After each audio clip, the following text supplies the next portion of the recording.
Okay, we are ready to begin. I think you've been called to attention. Jenna. At ease. Welcome, everybody. My name's Joan Jaganik, and I'm the Assistant Director for Transfer and College Relations here at Portland State, and I am so pleased to see so many people here. A few days before I had listed an RSVP date, I didn't have very many responses, and then all of a sudden got a whole bunch, so it's great to see you all here. And so welcome for those of you watching from the live video stream. Some people couldn't make it today, but they did want to participate or at least listen in on what we're discussing. So we're going to be videoing most of the event. I wanted to go over the agenda just briefly. All of you should have that. And because we're doing the video stream, I'm going to be facilitating and also being a bit of a taskmaster to keep us on schedule so that we can stay on time. We'll have a welcome in just a moment. We're going to hear from a student panel, so you can listen to students who have transferred to Portland State from some of your institutions and hear about their experience. And then we'll have some updates from some various PSU departments, and you also have an opportunity to ask questions at that point.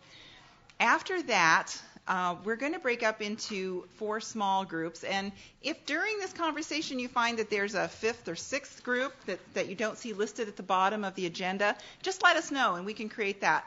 It's an opportunity just to sit in smaller groups and share information with each other, what your experience is, questions you have, so we can all learn from each other, because we don't want this just to be PSU talking about ourselves, because this is about all of us serving our students. So with that, we're going to get started, and I'm going to introduce Jackie Balzer, our Vice President for Enrollment Management and Student Affairs. Thank you.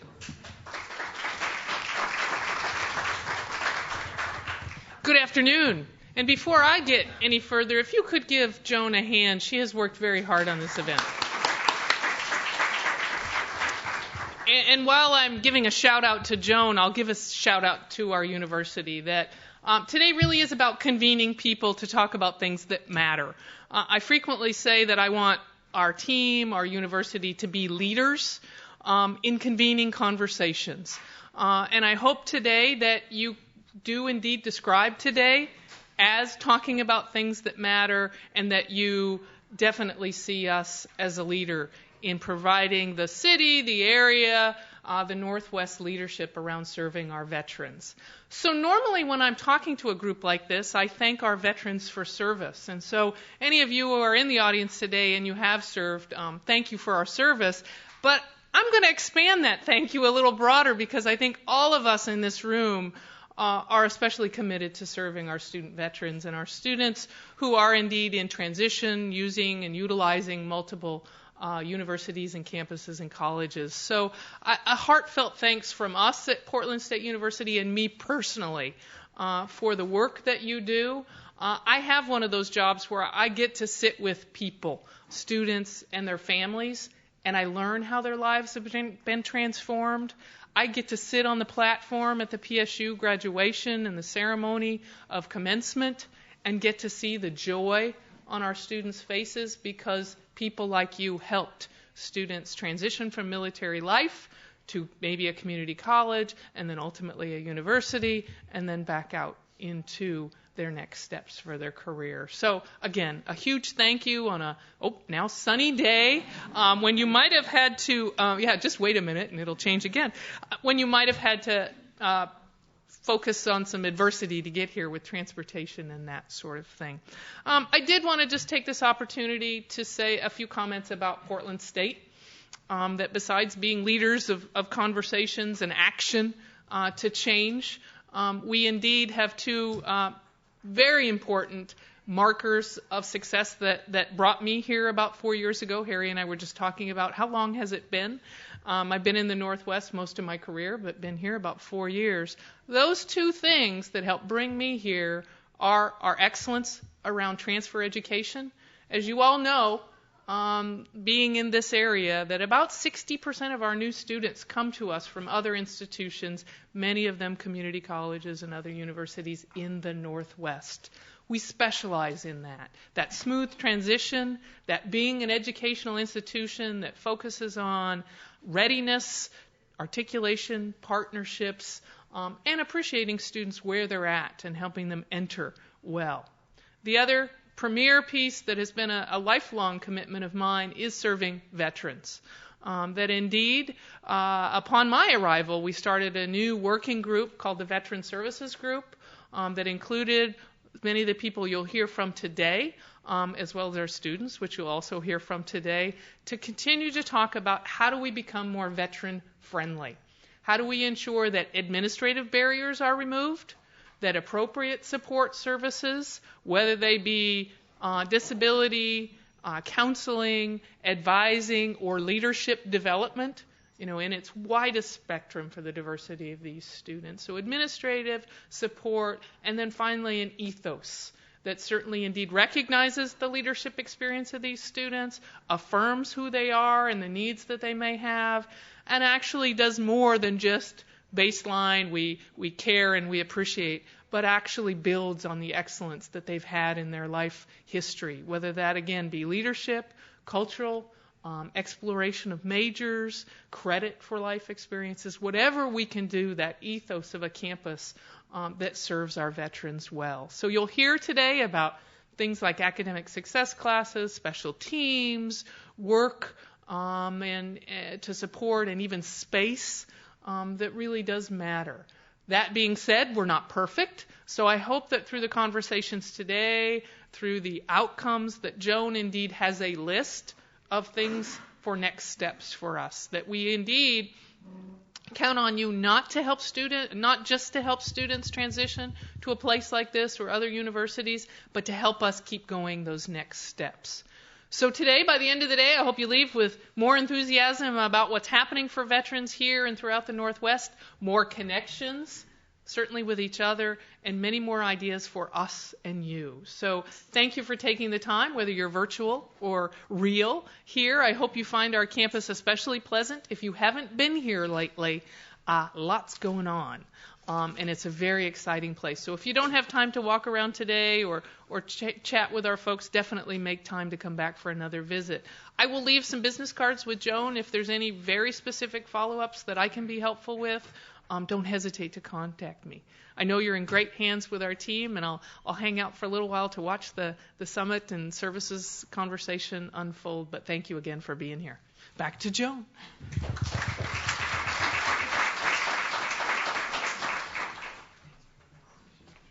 And even though I'm facilitating, this is not the Joan Show. There is actually a group of folks around PSU who helped put this together, so I'm very grateful for all of their assistance.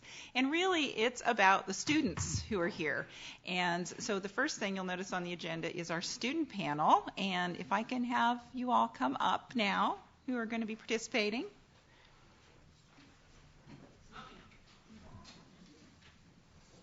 And while they're coming up, I will mention that this is the first time we've had this kind of summit. So already, just as the day has progressed, I'm learning things that we would want to do for another time. And after this is over, I'll be sending out like a questionnaire to see what was helpful, what wasn't, what we could do differently. Do you want to see this happen again? Things like that.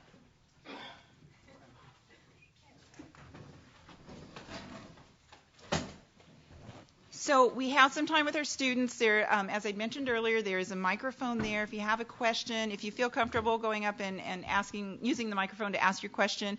If not, if you're not able to, we'll just ask the students, or I can repeat the question so our folks watching the video can hear it.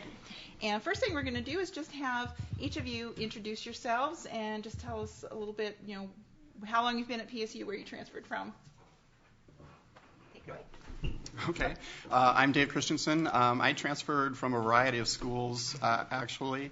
I spent 12 years in the Army. I'm a disabled vet, and I'm currently serving with Viking Vets, which is the Student Veterans Association here at PSU, as the Vice President of Program Development. My name is Raina Holland, and I transferred from Mount Community College, and I am a Chapter 35 dependent. I've been at PSU now for almost 2 years. I'll be graduating in August.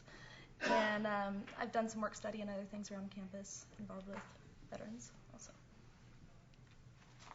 My name is Jesse Milich. I'm a student veteran, obviously, serving on the voc rehab program here, Marine Corps veteran, so we appreciate all the attendance in the Marines. And I have the unique privilege of actually having transferred here under a couple of different veteran certification officers and having experience, not only Robert's era here, but as well as Alan's. And I'm also a little bit more privileged in that I've recently had the opportunity to work with the Veteran Certification Office here, but also with the degree requirements, which allowed me to really start to understand the inner workings of the administration of the college and how the relationship between student veterans and the processes that affect your regular students. So. My name is Alex Black. I'm a Navy veteran. I'm actually a recent transfer here at PSU, come from PCC and also Embry-Riddle. So, the process is real fresh for me.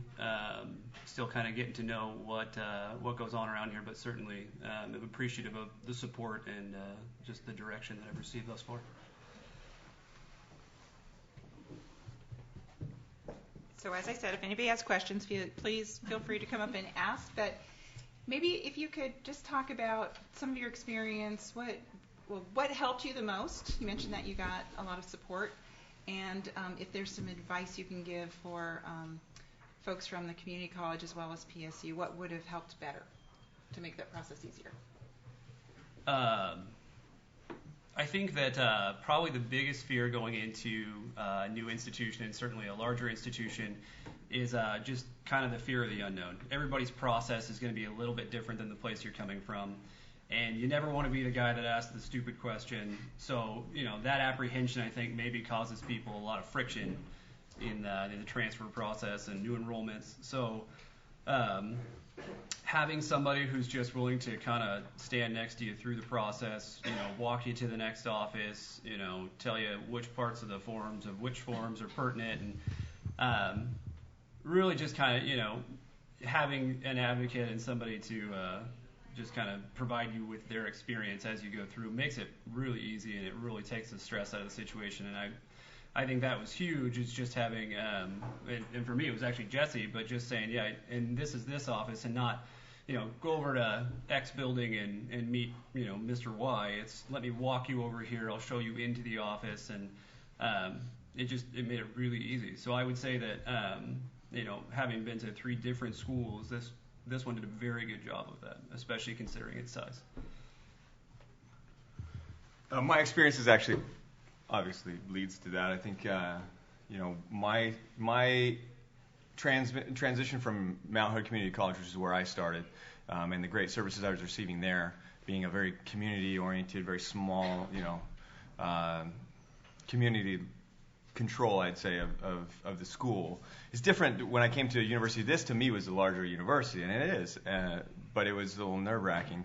I happened to have a great integration because the veteran certification officer who over there, Jerry Ellis, actually helped me by making the right contacts and saying, this is the person you need to talk to. And again, that seamless integration, that handoff, it kind of mirrored what I believe is the most important about the transition in universities amongst veteran students, in that it mirrors the typical transition that happens from base to base. It mirrors the very personal, mentorship that is stressed heavily in the military organizations, where you're not just throwing orders and show up somewhere. You actually have a sponsor almost everywhere you go. You feel like you're being welcomed in a community. And not only is that important for every student, so there are services that are here for non-veteran students, but it's especially important because there's a level of mental and emotional dependency on that veterans have coming out of the service. So for me, that was my experience, is going from Mount Hood to here, eventually taking some time off from school, and then I got to experience it again, and it was just as equally great. I mean, that was really the most important part. So now I focus my time here, at least where I can help out, doing a lot of that as well, just seamless integration, sponsorship, mentoring. Like Alex was saying, answers are there, it's just a matter of where you find them, and it's no longer the question of, well, where do I go? It's this person's going to show me where to go. So I think I had a little bit of a different experience than a lot of the veterans that transferred from community colleges, just in the sense that I am a Chapter 35 dependent, so I was not actually in the military. The military process is extremely foreign to me. I think that the communication with the advisors and the certification officers was the biggest thing that really helped the process for me. I had Jerry Ellis also as a certification officer out at Mount Hood, and she was able to put me in direct contact with Alan, actually. And I just feel like without their communication about my specific situation, I wouldn't have had a transfer so smoothly. It made a huge difference, and I was able to find out about benefits I didn't even know I qualified for. People they have a hard time, I think, reaching out and telling you about things. You're kind of just expected to know, it seems like. So when somebody takes an extra minute to actually reach out and inform you, I can't tell you how big of a difference it makes. So I think it's really important to do that also. I'm doing a work-study program, or just ended a work-study program that is in the Veteran Certification Office also, alongside with Jesse. And I understand what it's like to walk into an office and really not know who you're supposed to be talking to, what forms you're supposed to be filling out, and what the next step is. And a lot of times I don't have the answers, but I think that we're all so driven to find the answers for the students, and it makes a huge difference. So. My situation, I think, is probably a lot different from yours. I'm an older veteran. That's why we got you here. Yeah, okay, thanks. I'm an older veteran. I was not transferring in from combat, but rather from an extended absence from school. So I was having to reacclimate to the academic environment again. I mean, I've been at big universities before, but I'd never been to this one. And I came in here cold. I didn't know where anything was. I didn't know who anybody was. I had just been accepted into the vocational rehab program. I knew really nothing about that program or how it operated. All I really knew was that I was going to be assigned an advisor that was going to help me through that program. Thankfully, I connected with Robert, was the certification officer at that point in time here at PSU, so it was like 2.5 years ago, I think. And he kind of helped walk me through some of the procedural elements as far as how funding and those kinds of things worked. But I really felt adrift and cut loose on my own when I first came here. And I found it very difficult to learn to navigate all the different electronic portals that we have to get access to information and all of that. So it was really a struggle for me. I probably spent the first 1.5 years just trying to get my feet on the ground. And really the big thing for me was when I discovered that there was a Student Veterans Association here on campus. And so I really embraced that. I mean, it really meant a lot to me to realize that there were other people who were here to connect and make friendships, and realize that there were people available that could mentor me and answer questions and those kinds of things. And that's why I've really jumped in with both feet to try to do what I can to support that organization here and work to improve the veterans situation on campus. Is there anybody that has any questions immediately? I mean, I'm going to continue. If not, and I have some questions for them, but I don't want to hog everything here. Oh, yeah. I'm Alan Roberts. I'm the certification officer here along with Jake Mayberry, and I was trained by Robert, so I know you people mentioned Robert, so that's he's kind of a legacy here. And essentially, we're the first people that people see, and I know that Raina and Jesse are in the office there, and I know I picked them specifically because they work with new students who are frustrated and lost and confused by it's no one's role. It's really no one's fault. You can't really pin it on anybody. It's just generally how the bureaucracy works, and we have to deal with that a lot, and we have to try and pull questions out of them. I remember Raina's case specifically. She didn't know anything about the dependent tuition waiver. And that's a huge deal, and recently that has changed where it's offered now at community colleges, and before it wasn't. And so it's always difficult to navigate that, and I think that's why Joan deserves a lot of credit for putting this together, because it's frustrating when you let somebody slip through the cracks. I know I had a dependent of I think she was a widowed veteran actually, and she had gone 3 terms without getting the tuition waiver. And even though it's nobody's fault specifically, it's agonizing when you know that they're paying money out of their pocket that they don't have to. And even though it's not our job to know what they want and be able to read their mind, it's our job here, and your job too, is to try and help them the best that you can. Try and give them the most that you can. Advocating is a word that we use here. I know Jackie has planted that in all of our heads. You have to advocate for them. Don't just do what you need to. Try and figure out if there's something else that they need. And so this panel was put together because I know Alex is brand new to the school, and Jesse's been to a lot of schools, and Raina is about to graduate, and I know Dave in his leadership ability. And I remember having conversations with Dave when he first came here, and he was so frustrated because he just didn't know what to do. He was like, what do I do, Alan? I need to know how to get this done. And it helps us realize how frustrating the process is, and helps us get in their shoes a little bit and remember what it was like for us when we had to go to a new school, or we had to navigate a huge bureaucracy and find out what's going on. So I implore all of you to ask questions, please, and we're going to get into some. This isn't all going to be rainy. It's not going to be all sunshine and beautiful things. I want them to air some of their gripes too, and some of the things that we did wrong, because I know that we make mistakes occasionally here, or we lose transcripts, and it happens to everybody, and it's not my fault particularly, but at the end of the day, I'm the one that has to talk to them. And so I'm the one that has to learn how to fix them. So I know you guys speak to a lot of the students more than I do. By the time we get them here, they're almost done. But I know that, you guys have a lot of insight as well. So I pick these people because they're honest, and they'll totally be straight up about it. They're not here because, they work for me or anything like that. They know that they can be honest up here. So please ask them as brutal a question as you want, or as honest a question as you want. And I have confidence in all of them that they'll answer completely honestly. And we're all here to help the process along, I think. So the question that I have is, I want to know that, I know specifically Raina and Jesse, you guys work in the office. Can you guys particularly, either from your own experience or from experiences that you've overheard in the office, earmark anything in particular that is a problemed area for our transfer students? You can pick one or two, but try and keep it just to two. I hear a lot. You want to go ahead? I think that I know that one of the most difficult processes for me going into the transfer, and I've heard it repeated from other students that have come into the Veteran Services Office. The actual admittance process is really confusing, and we don't really understand that. And I feel like, at least in my situation, my resource ended up being the Veteran Certification Office. Alan was the one that actually helped me understand and helped me get admitted into the school, just in the sense of what forms I needed to fill out and who I needed to talk to. And then I kind of felt like, as soon as I put in my application, it sort of got, I don't know, there was silence for about 5 weeks. I didn't really know what to do.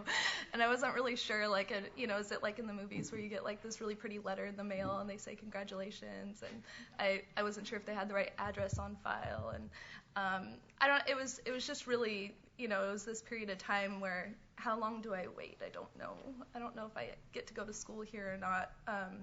And so, I didn't really know where to go, but I knew that I had resources in the Veteran Services Office, and I was able to get some understanding, get some clarity, and it wasn't their job. Doing the admittance process had nothing to do with the Veteran Services Office, or not nothing to do, but it wasn't their job. But they definitely helped me, and that was a process that was frustrating, but I found solutions through using the Veteran Services Office as a resource. So that was my experience. I know a few other people have mentioned the same thing. So yeah, we might be reiterating it, but your question was about what are the earmarks of your own personal experience, and perhaps what you've overheard people yelling at me about.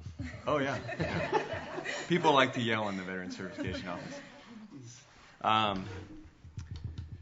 I had the position where I get to experience a lot of the complications from all students in all programs, and then I get the contrast of what are the veterans' specific, problems and focuses, and not necessarily problems, but just inquiries generally.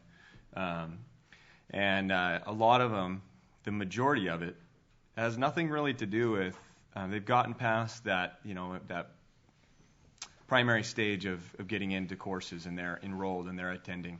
But what they haven't gotten through, and what they won't get through until they finish their program and have exhausted their benefits and move on to, being out of their educational focus, is the miscommunication, the complications that come in with being paid by the government, regulating your housing and your career and keeping your grade point average up. And majority of the focus that comes in, they walk in and their question isn't going to be, where's the advisor? It can be, and it has been, but majority of the time they're saying, I can't go on till tomorrow if I don't get some money. Why am I not getting paid? And so there's a lot of pressure that way. And so you would be surprised that about 80 to 70, 85% of what we deal with every day is people who are coming in under the gun, and they have waited in a typical fashion of military personnel, reintegrated into civilian life. They've waited and tried to solve the problem themselves with their own leadership and management abilities until they just can't do it. They're not sitting back saying, in 6 weeks, I'm going to have a problem. And I wasn't myself. I was actually, a lot of my problems were solved immediately. And that's kind of where, those are the biggest focal points of what the office does. There is a position of leadership. The Veteran Certification Office becomes post-military, whether it's 10, 12 years out, 2 years out, 1 month out, they become the pinnacle, the hierarchy, the top of the hierarchy of the representation of the leadership and management for these people. That's their resource. That's all they've got, really. So, there's a lot of weight on that position. Luckily, we have enough people who have experience to break it down here and delegate responsibilities and help solve some of their problems. But generally what the office ends up being is an advocacy for life, financial, and less of the student focuses in studies. Most of these people are doing well in their courses, and they know how to study. They know how to get past the challenges of being a student, but they just can't integrate it on their own. So that's really what my experience is in the office. How about you, Dave? Well, I would second the issue of getting paid. I think more than anything, that's probably what we at Viking Vets hear mostly at the Student Veterans Association. We get a lot of phone calls every week about payment issues. But beyond that, I guess I would, it kind of echoes my experience with being very overwhelmed when I first came to the university, not knowing where things are and where to go for resources. Everything that's veteran-oriented, well, not just veteran-oriented, but the variety of services that are available to veterans are not consolidated here. They're counseling is in one building, career advising is in another building, certification office is in one building. I mean, they're just scattered all over campus. And if it's really bad if you don't even know where you need to go or who you need to talk to. But then even when you have an idea, you don't even necessarily know where that is. And so I know that with the student veterans organizations across the United States, one of the things that makes a university considered a veteran-friendly university is when they have a Veterans and Military Resource Center, and when services for veterans are consolidated. And so we've been pushing to try to get space allocated and funding allocated so that we can actually start one of those here on campus. And we are having that conversation through the Veterans Services Committee with Jackie Balzer's office and some of the other resources here on campus. But, if there was one thing that I would say that this university could still improve on is consolidating services and creating some sort of one-stop entity or resource where people could go to get services. And we have, in all fairness, we have made some headway there. And people who do go to the certification office asking for help, even if it's something totally unrelated to what they do, they will take them to where they need to go. And so it has improved since I started here.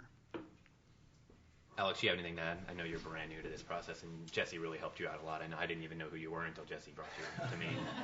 So that's that was an advantage that few people have. But is there anything that you noticed?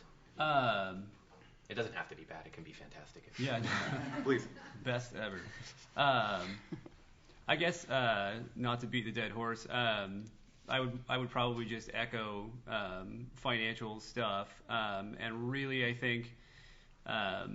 Most veterans are left to their own devices when it comes to figuring out what to expect, how the money gets to you, what are you eligible for, and there's a lot of comfort in having somebody who's been there, done that, being able to say, this is what you need to do, this is what you should be expecting, and this is how you should kind of map it out to, make these things work for you, and this is what you should budget to survive under, and I found that here, and I actually, I got help here that helped me in a previous school. So that I would probably just echo is very important. Just I don't think a lot of times veterans know what they have available to them. So having somebody be able to tell you what you have available is big. Yeah, and really quick, I think that the biggest lesson or the biggest takeaway from this is it's the question. That we ask everybody as they come in to drop documents and things. It's just a very simple question. I think it should be asked a million times more often. Is how's everything else going? And that's where people should be considering. If they've solved the immediate problem, I think that just in services, the question should always be, how's everything else going? And that has been an important thing. I helped a veteran today who's a student I actually go to school with, and he came out of a situation where he's just coming out of living in a veterans assistance housing, and you wouldn't know this. I mean, he presents well and he's doing well in his courses, but he's a Bosnia and Afghanistan vet, suffers from a lot of disabilities, and I was able to just ask him that, hey, how's everything going? Oh, I'm good on my report was the answer. I said, no, how's everything else going?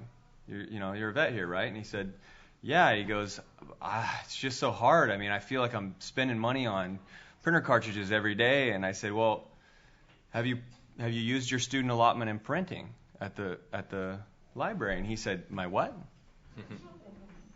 But something as simple as that really puts the weight on. When you rely on your financial support, your living situation, everything relies on the money that comes, the small amount of money that comes to help you live. Everything is a little bit more weighted. So I would ask that question, and I do ask that question all day long for veterans. Can I just add one thing to that? Also, I think the big thing there to recognize is that by asking that question, we're able to kind of look across the board and realize that all of these other things tie together to being a veteran, and we're dependent on the benefits that we receive financially, but they affect so many other pieces of our life, and it affects whether we do well in our classes, and it affects whether we're able to survive off of our monthly living. Just knowing the other pieces that go into it, and being able to answer a question like that. I mean, I had Alan tell me that I didn't have to pay my own tuition anymore. And just not understanding and not knowing and just being able to ask, what is your next plan, or what's your next step, or just finding out the next piece of information about our veterans, it makes a world of difference if we have the ability to reach out just that extra step. For some of us, it changes your life. So I still remember the look on your face when I told you your grad tuition would be paid for too. I felt like I won the lottery. I feel like you didn't believe me at first. I didn't. If I could add to that, I think that one of the challenges that veterans face is that it's just bred into them during their military service to be as resourceful as they can, solve their own problems, and suffer in silence. And so a lot of veterans will not ask for help. And so by asking them and reaching out to them, hey, and starting that conversation and saying, hey, how is it going in all these other areas of your life, you give them permission to start to dialogue about what their needs might be. And if you don't take that first step, that dialogue probably won't happen. So I hope that more people will start to use that technique to get vets to open up. I think it's also important to understand and recognize the differences between the community colleges and the universities. You guys deal with an extreme, your volume is much larger than our volume. But I'm not going to say your complications are less complicated than ours, because they're not. But I feel like the resources that are available, navigating the campus, those aspects of college are considerably less complicated than they are here. As far as when they get here, I'm not saying that at community colleges it's not for real, but here, after this, there's either grad school or there's the workforce. There's not a lot of options here. So I know personally that I deal with veterans who are stressed. They're extremely stressed when I deal with them. And by the time they get to my office, oftentimes they're inconsolable by the time they get to us. And so it's having to deal with them when they're at that point. I know you guys have experience with that, because I know at PCC you guys have 1,500 people that you certify every term, which is mind-boggling to me. We're just about ready to get to 1,000 here. So I think understanding that I always feel like, and I remember I was a work study at my community college in Gainesville, Florida before I transferred, and there was always this an illusion of, when I get to college, it's going to be more important or more real or whatever. And the fact of it is that when they get to you guys, you're seeing them when they're fresh out of the military or fresh out of life. I get them normally when they've come through you guys already. So you guys are kind of like the staging ground for us. So if there's anything that we can do to help you better prepare them, information that we can give them, maybe tweaking a plan that we normally do, we're game for it, because at the end of the day, if we change one procedure slightly, and just to add some gravity to the situation, we get about 250 transfer students to the college a year. It averages about between 50 and 60 a term is normally, with fall being the largest by far. I think we got 130 last fall or something like that. So, I mean, the numbers aren't huge, but that's every term we're getting those. And we're only graduating about 25 to 50 a term, closer to 25. So it's a continual cycle of increasing the number of students that we have here. And we get very, very few students who are right out of college or right out of high school, right out of the military. It's only about 5% of our people that come in as freshmen. And a lot of them are people that have gone to life and come here, like Dave and like Jesse, where they went out, came in, and then realized, I got to go back to school. What benefits do I have available to me? So I commend you guys for being the staging ground and being basically the ones that have to deal with them first. And I know that they're while the relationship between most of our colleges is good, I feel like it can be way better, and we can help out here. Jake and I can help out here. We can do things that maybe other administrators in the other departments can't. So we're trying hard to make this better, and like I said, it's up to all of us to make it better, and we welcome any criticism or commendation or whatever you want to give to us. We're not going to take it personally. We want to get the process better, and we know that there is a lot of disconnect, especially with co-enrollment and especially with military transcripts. Those are the two problems that I deal with all the time. So, Alan, that kind of is a great segue to something that I wanted to make sure that we started a dialogue today about, since there's so many people here from community colleges. One of the things that we're finding, not just here at PSU, but from student veterans associations are reporting this all across the country, is that we get a large number of students who transfer into the four-year university, and they've muddled around a bit in their first couple years of school at the community colleges. Maybe they haven't gotten grounded in higher education yet. Maybe they really don't know what degree path they want to choose. So they take a few classes here and there, and they're not maximizing their benefits, taking as many classes as they can every term, or maybe they're taking a bunch of classes, finding that that's not the degree path they want, and then changing to something else. But the bottom line here is that they come to this four-year university and then they run out of their benefits because their benefits are time limited. So they run out of their benefits before they're able to complete their degree, and that really affects our stats as far as being able to bring them to a successful conclusion of their education, which is, I think, our ultimate goal for everybody. So we're trying to explore ways among the student veterans associations across the country of how we can improve the conversation that's going on with vets at the two-year schools, get them better counseling, get them better prepared, and so that they understand how their benefits packages work so they don't end up short on the end. So I just throw that out there. Does anybody have any questions? We got to ask one question from the crowd before we all wrap it up. Go ahead. My name's Harry. I'm Disability Services Counselor at PCC. I'm struck by kind of a paradox that you talked about. On the one hand, of having difficulty navigating and trusting bureaucracy and administration. Almost pretty much every one of you has mentioned one way or the other, while at the same time benefiting from and appreciating the mentorship of other vets and the guidance in navigating. And so what I'm getting at is this building of trust among those of us who are in administration, bureaucracy, whatever you want to call it, counseling, advising. How would you recommend, what can we do besides asking those questions, which I think are great, what can we do to really build more trust so that vets will seek out and use those services? I mean, we're looking at a paradigm of a mentor kind of program that you've done, clearly instituted here, that seems to be successful. But there always seems to be this issue when I hear from vets at various summits and conferences. It comes down to the same kind of thing as not using services, not knowing where to go, and also not necessarily seeking out because you don't trust. Who wants to jump on that one? Go ahead. I was going to say that the two things that I think made the biggest difference for me, and I think make a pretty big difference to other veterans as well when it comes to being able to trust administration, is the outreach and the follow-through. It's really hard for veterans to ask a question, so I think it's really important to capitalize on the opportunity to answer one. If somebody does ask a question, being able to get back with an answer is huge.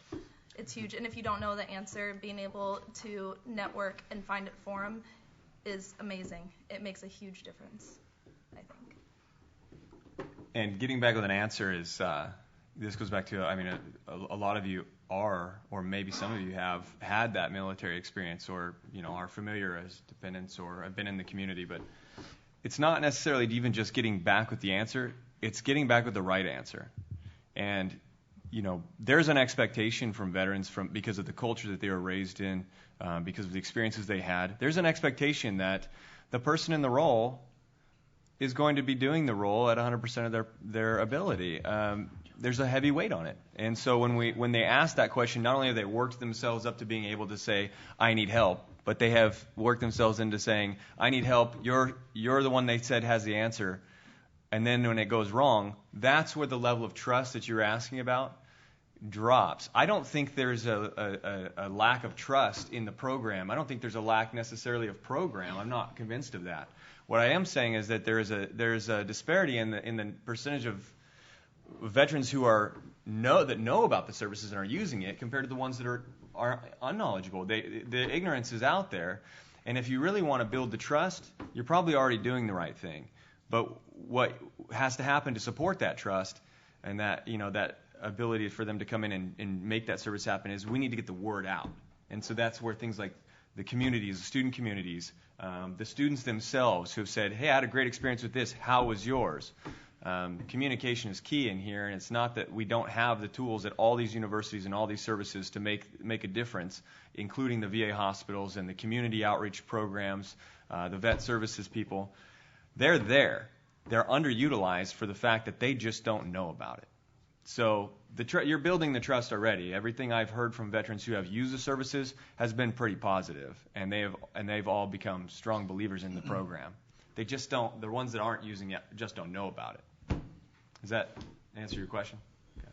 I think to kind of add to what Jesse was talking about, one of the things that pushed me far away from using the administration and kind of working within the system and asking questions was just like right off the bat, like one of my very first experiences at PCC actually was I enrolled, and then I went and did FAFSA stuff, and I inquired. I said, okay, so what's the next step? Oh, well, you need to come in and verify your Social Security card. I said, oh, okay. I think we got your Social Security number wrong or whatever. So I got my Social Security card, and I went in, and I said, okay, here's it right. She said, okay, yeah, that's fine. We must have put it in the computer wrong, but I can't take your card today. And I was like, well, your office says you're open till 6.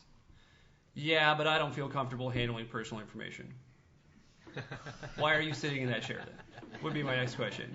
Okay, so then I come back the next day, and I find somebody, and I give it to them, and I say, great. And they say, we'll have this done in an hour. And I said, awesome, thank you.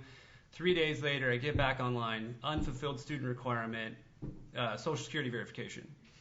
So I call up and I say, this is going to be round 3 for me. This is the things that I'm going through. And they say, oh, yeah, well, you'll just have to bring your Social Security card in. Oh, okay. So then I bring my Social Security card in, and she says, okay, thank you. You need to take it to the lady at the other window. So this is my 3rd trip in, and now I find out that I've been at the wrong window all 3 times. They've taken 2 copies of it. I go down to the other side. Anyway, long story short, this gets done. My faith in that system is 0 at that point.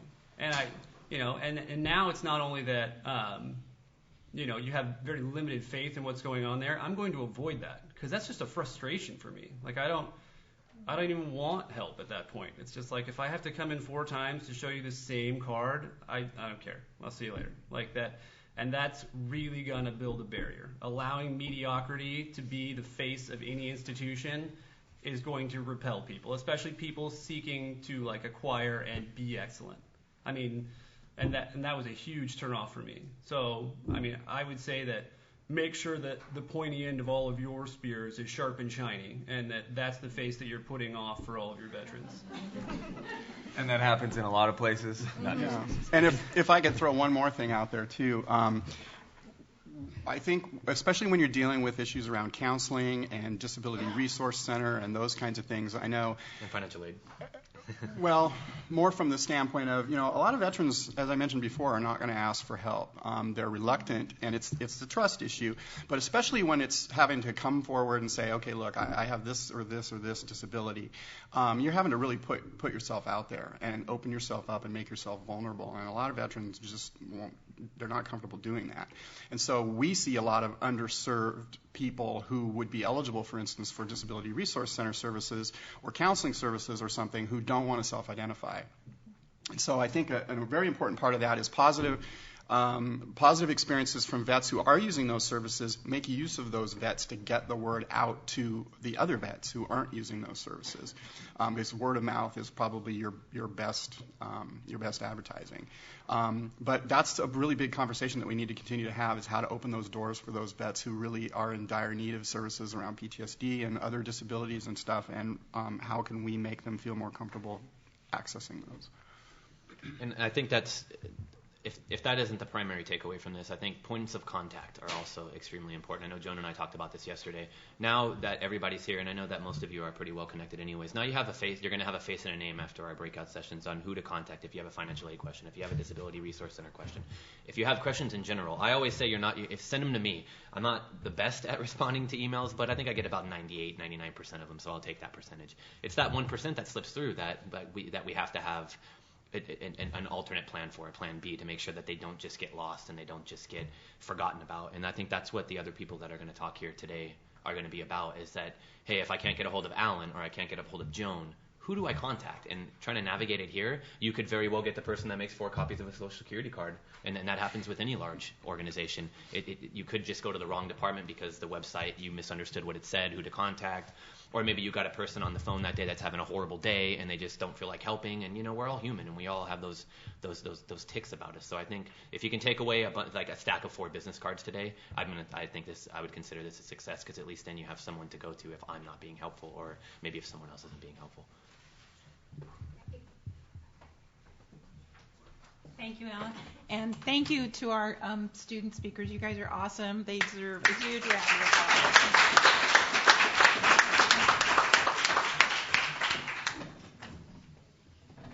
There's more food in the back, so please get food. So I'm always impressed when we have student panels who are willing to take time out of their day and their classes and their work schedules to share some personal experiences and challenges that they've faced. And I think those are takeaways that we can use with any of the students we work with, but remembering that our student veterans or students receiving benefits via GI Bill have this whole other layer of bureaucracy that they have to deal with. So helping them through that is incredibly important. So as you look at your agenda, the next piece that we have, we're going to do some updates from various PSU departments. Now, these are going to be fairly quick. Like I said, I'm going to be the taskmaster and try and keep us on schedule. What I'm going to do as we go through these, I'm going to have the folks who are coming up and presenting their information introduce themselves, just talk for a couple minutes about their department or new information about what they do, informing you about what their office does, that kind of thing, and then also leaves time for some questions. If you're comfortable using the microphone, that's preferred so that they can pick it up on the video. If you're not, we'll just have the person who's up here just remember to repeat the question. So admissions is actually first on the list, and so I'm here representing the admissions office. So and that whole admission process is probably one of the more dry pieces, and I'm not going to repeat all of the admission requirements to be admitted to Portland State. Out on the front table, we did have brochures. There are more brochures if you want to take some back to your office on for transfer students. It lists all the admissions requirements to become admitted at Portland State. And as Jackie said earlier, doing takeaways of things that we can improve, definitely what Raina said about the 5 weeks and not hearing anything. We definitely want to improve those things. So I'm keeping notes, and so hopefully those are things that we can improve for the next student that comes through. A couple things I did want to mention, and you may already be aware of this as far as admissions pieces go, that accepting of military credit when students come in. So we do accept the arts and the SMARTS transcripts that come in. We use the American Council on Education evaluation of those credits. So when those come in, it's a fairly simple process for us to take care of that. Students do need to have those submitted directly to us, so especially this gets confusing for transfer students. So maybe they submitted it to your institution and it shows up on your transcript, but we have to have that submitted directly to us. We can't take it from another institution's transcript. So just help them remember to do that when they apply for admission. It's important that they also send their SMARTS or their ARTS transcript directly to us as well. Sometimes, we may give more credit than what they received at the other institution, sometimes less, but we need to see it individually and do that.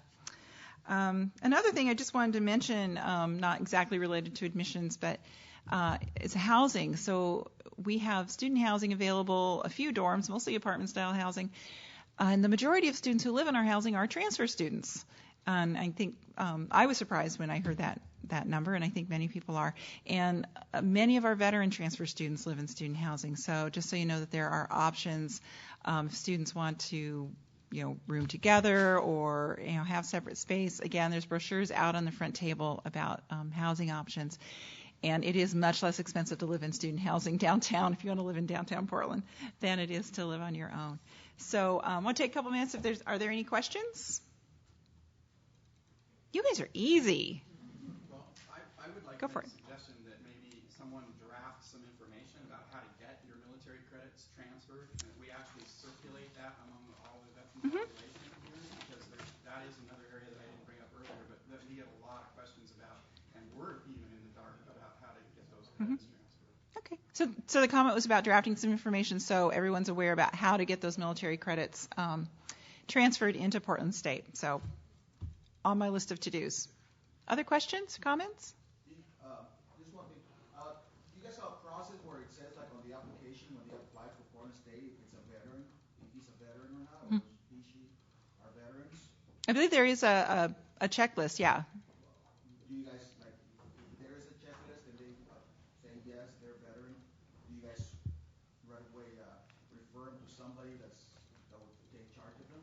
Or I'm actually going to ask Alan that question. If students self-identify as a veteran, are they automatically? September 2010 is the first time they put that on the application, so yes, it is available. They don't have to, of course, and we don't, but it behooves them to do that. It makes sense. Their admissions letter contains information about certification services if they self-identify as a veteran on the application. So just kind of to repeat that, we have a microphone wandering around. But yes, so students do self-identify as of September 2010. That's on our application, and then they do receive information from our offices. I have a question. Do you plan or have any plans in the works for specifically targeting veterans as trying to recruit them? Does that make sense? I don't exactly work with the recruitment team, but they're a population, and it makes it easier when they are a separate population that we can target to. So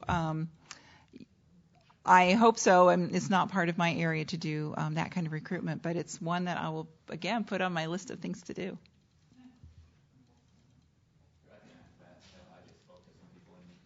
Oh, thank you. Alan's going to respond to that. Right now, the CCJ Online program is the one that we're currently actively recruiting people, active duty folks normally, because I know anybody that's been over to Afghanistan or Iraq lately knows that the internet access is pretty prevalent there. And the CCJ program is geared towards online students. And as far as actively recruiting community college students, not that we haven't felt the need to do that, but they come to us anyways, and so I think we've kind of just taken it on our laurels that they're going to continue to come to us, which is completely incorrect. So we're trying to get the mindset here of knowing that we have to actively recruit at community colleges because it's our most fertile ground for successful students who are going to complete their degrees and actually come to school and get things done. So I feel like we've kind of had an arrogance about us maybe that we haven't had to go and talk to them yet, but I think we're quickly realizing that it behooves us to do that, to go actively recruit on campuses. And I know Joan and I have been to several campuses at all the community colleges around actively recruiting people. So I have to be my own taskmaster and get myself off of here. So the next office that we have reporting from is our financial aid office.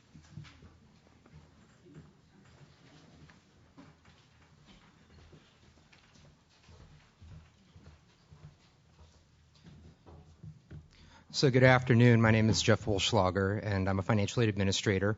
And I can't say that I was personally responsible for that Social Security snafu, but I'm happy to jump on that grenade for you. And we do pride ourselves on trying to get things turned around for all students, and really with a sensitivity towards veterans here at Portland State, because we understand they're bringing in an experience that is unlike a lot of students, and so we are very sensitive to that. I have a very close relationship with Alan in assisting veterans and in helping them sort of navigate the myriad difficult land that is financial aid. It can be a very complicated process, and as for most of you sitting out there as you work in higher education, you probably know that at the end of the day, outside of emotional distress, typically the most difficult function area for any student, regardless of status, is finance. That really, when it comes down to it, the purse strings are very connected to the emotional strings. And so we're very, very well-versed in dealing with those circumstances. But I didn't want to just sit here and sort of go down a path of telling you what we deal with or how I feel about it. I did want to touch on some very extremely important points with regards to the information you share with your veteran students and what they need to know when they come to Portland State, when they're starting their experience here.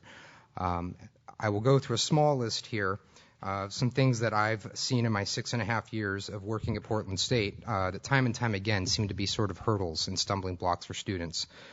In particular, when students are transferring, they need to understand when it comes to financial aid that there's what we call a reduced mid-year eligibility.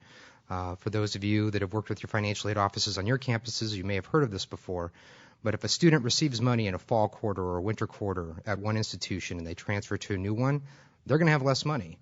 And it never ceases to amaze me the number of students that I get that seems like a completely new concept to them. And it really affects their ability to perform here and to maybe follow their academic goals because they may not have enough money. And so just planting that seed up front that, you know what, you're going to have less money when you transfer, whether it's to Portland State or OSU or another four-year institution, that seed needs to be planted up front. Number two, in the same vein, it's what we call active aid. If a student is transferring from a school and they haven't canceled their award, if they have not canceled that award that they were given for the full year at the community college or other institution, we are not going to be able to award them here because it is against federal regulation for that student to have two awards at two institutions that are active at the same time. And the frustration there is that individual, may be admitted, they may already be in the dorms, they bought their books, and we're telling them, sorry, until you get that canceled, we can't award you here, and that may take 2 to 3 weeks. And so now they're in their third week in classes, and they're using reserve books in the library, and they're in a very uncomfortable situation. So that's very important.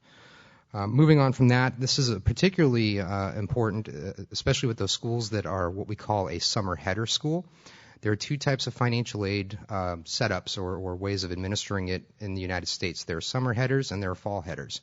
We are a fall header institution, so our financial awarding starts in fall and ends in summer. Some of our partner institutions, like some of the community colleges, they begin in summer. And those students transfer here, and they've already gotten money in summer and in fall and in winter, and now they're here in spring and they have no eligibility left. And so, again, to have these conversations up front, to plant that seed is very important. Next on our list of very important things to know is updating the FAFSA. Again, a situation where somebody may transfer and they're expecting all the pieces to fall right where they need them to, and they have not put our school code on the FAFSA yet. They just expect it. I hear this all the time. This never gets old, and I've been doing this almost 7 years. Well, can't I just transfer my financial aid? No, you can't transfer your financial aid. It doesn't work that way. You have to cancel it and essentially reapply. I mean, your application still exists, but you have to put us on that application for us to know that you want to receive money here. And it never fails, like I said, to amaze me how many people aren't aware of that. Moving on from there, completing all the paperwork for Portland State in a timely manner and all at the same time. So in other words, don't do admissions paperwork in January and financial aid paperwork in March and expect that it's all going to come together at the same time. A lot of students will do it in sort of a piecemeal way. Maybe it's because they're overwhelmed with their classes they're in right now. Maybe it's their home life and they've just got a lot of things on their plate. But really, if you want things to go smoothly for students transferring to Portland State, they need to do all of that at the same time. And last on our list is what I call understanding the differences at Portland State in our process. One example, and I'm not calling you out, Robert, but PCC, when they disperse their aid, they disperse it, I believe, at the end of the second week of the term. And that means a student's enrollment is already locked. And so there's no adjustment of enrollment they've earned that eligibility at that point, and they're fine. Well, the student transfers here, we disperse before the term. And then at the end of the second week, we lock their enrollment, and that student might fall into that category of people that I was half-time on Friday, and now I'm less than half-time on Monday. And guess what? All that money gets pulled back because we have what we call a census policy here. So, making sure that they understand that the rules may be different at the institution they're going to end up at.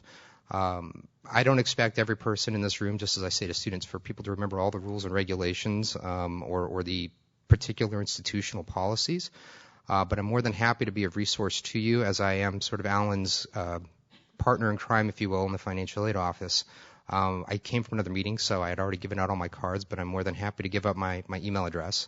It's GSW, as in gunshot wound, at pdx.edu. And I'm more than happy to answer any of your questions. I also sit on the executive board for the Oregon Association of Financial Aid Administrators, so I'm very up on the federal and state legislation as it's changing and how it's affecting financial aid, so I'm a good resource for that information as well. So I'd like to open the floor briefly for any questions at this time. Boy, you guys really are easy. So, well, thank you for your time, and appreciate. Oh, please do. Can you briefly describe how veterans are different than traditional students as far as what they qualify for, or maybe what they don't qualify for in the financial aid spectrum? Absolutely, and that's actually an excellent question, particularly because several years ago legislation was pushed through.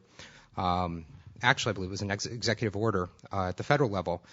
There used to be a cap to what veterans could receive. There's what we call a student's cost of attendance for those of you that are not aware. And that number could never be exceeded by any combination of awards. Let's just say arbitrarily a student's cost of attendance was $20,000 for the year. And whether they were getting GI benefits or GI Bill benefits or federal subsidized loans and Pell Grants and all that, that was the cap. Now veterans are allowed to exceed that. They can basically get everything that's coming to them. And that is the number one way in which they're differentiated than normal students. But as all of you know, in working with them, and for those of you that have been in the service, they are also different in the way. And there was one panel member up here earlier that stated that they may not be forthcoming in sharing that information with us. I mean, yes, it does say on the FAFSA, but we're not always going to notice that right away. And I think it's really important that you impart on them that when they're coming here, they are going to be welcomed, and that they are going to be treated with appreciation for what they've done. And that we are going to make it a priority, at least in our office, to make sure that the transition is as smooth as possible, and that we will point them in the right direction if they are suffering from any issues such as PTSD or anything like that in regards to how they're different, because I see a lot of that, and I enter into a lot of those conversations with them, and I know the resources in which to point them. So let them know they don't have to be afraid to let that information be public and that they can ask those questions. Is anybody else? Yes. Why do they get less money when they transfer? Well, if let's say somebody's awarded $10,000, arbitrary amount of a subsidized loan for a year. That's an annual award regardless of what school they go to. If they use $6,000 of that award at school A, when they arrive at school B, they only have $4,000 less. And a lot of students have in their mind that, I'm going to a new school, I get a new award of $10,000, and it doesn't work that way. In the back, yes.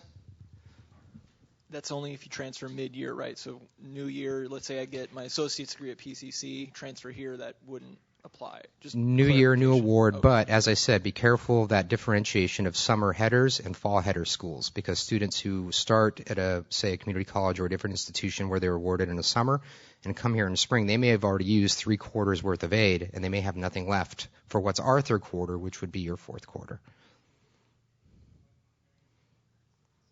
All right. Well, if there's no other questions, thank you again for your time, and I appreciate speaking to you today.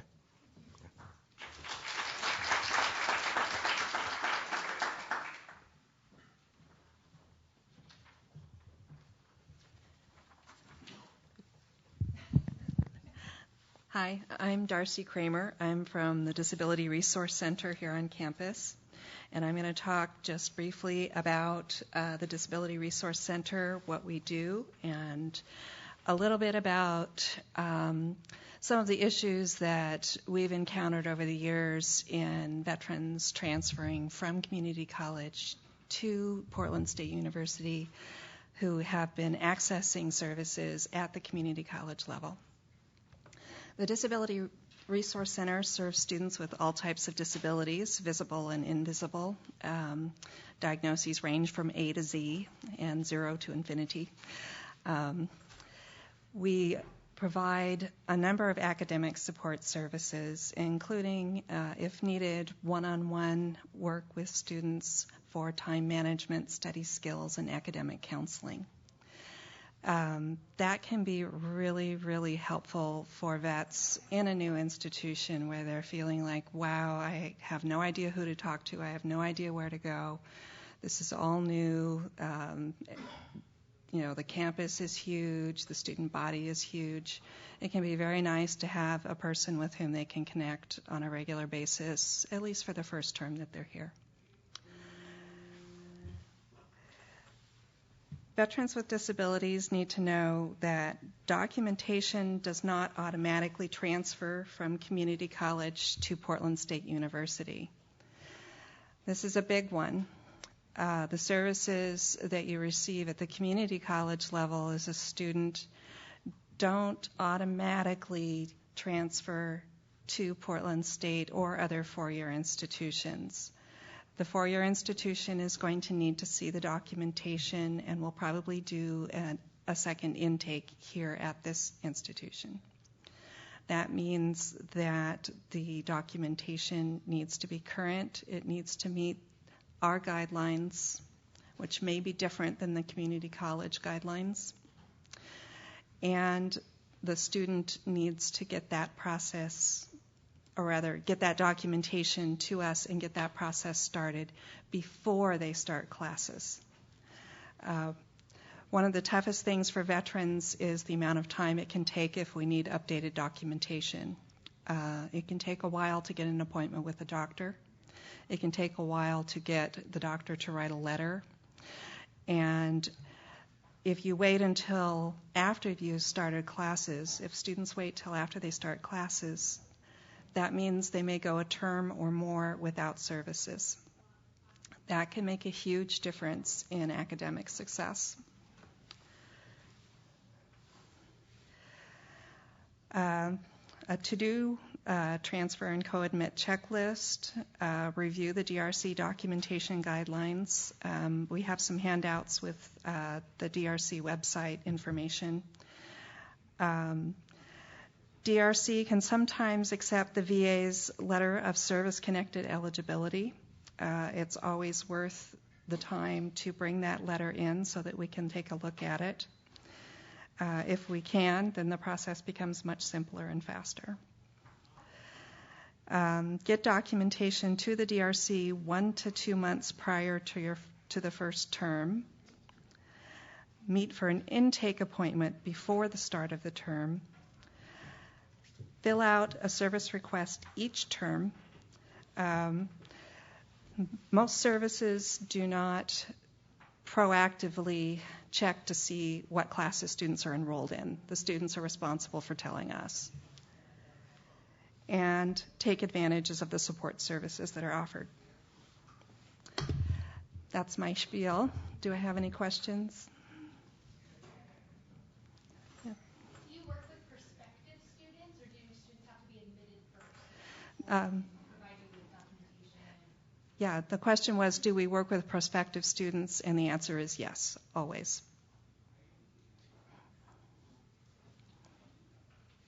Other questions? I can see Harry thinking, oh, what can I ask her?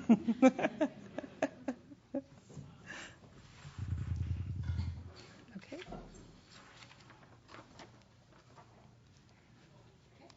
Okay. Thank you.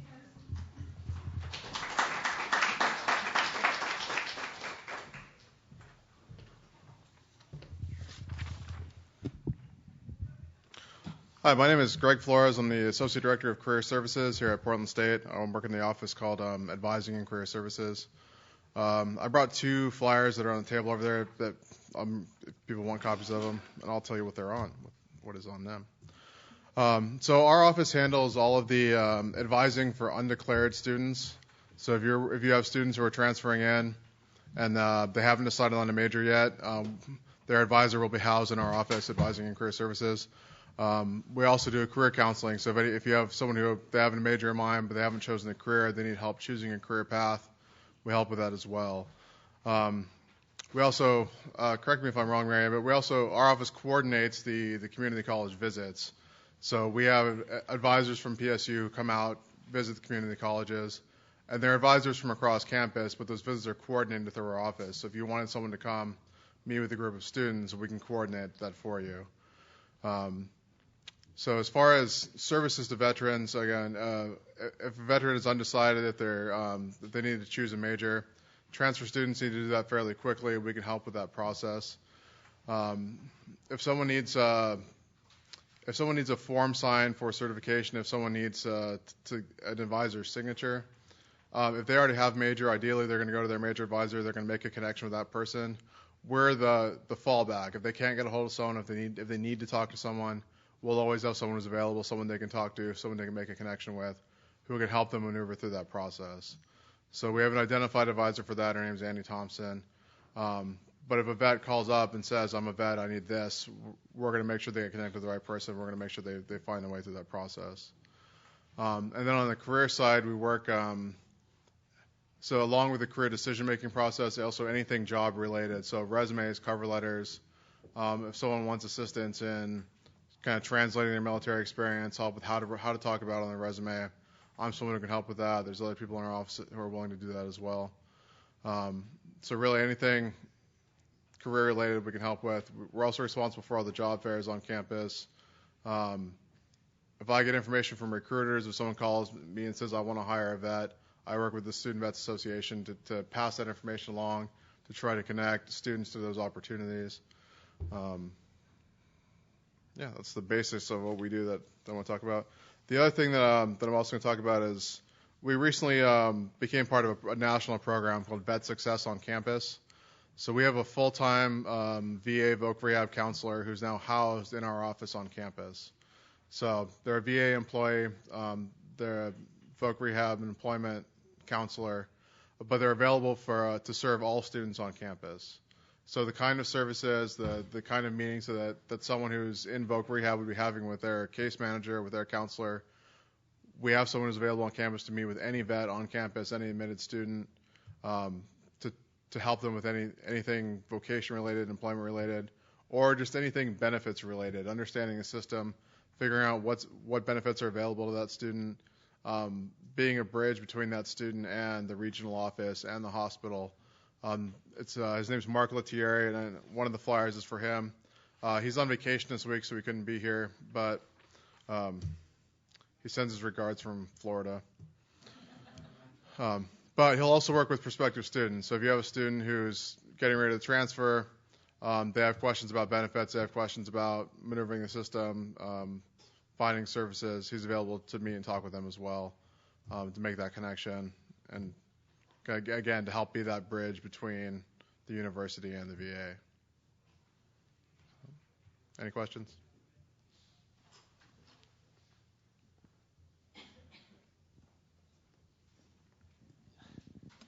You mentioned briefly that you said you had a veteran-specific advisor, not the Vet Success Mark. Well, you mentioned a name, and I was wondering if I could get the name and or contact information for that person. Did you want to?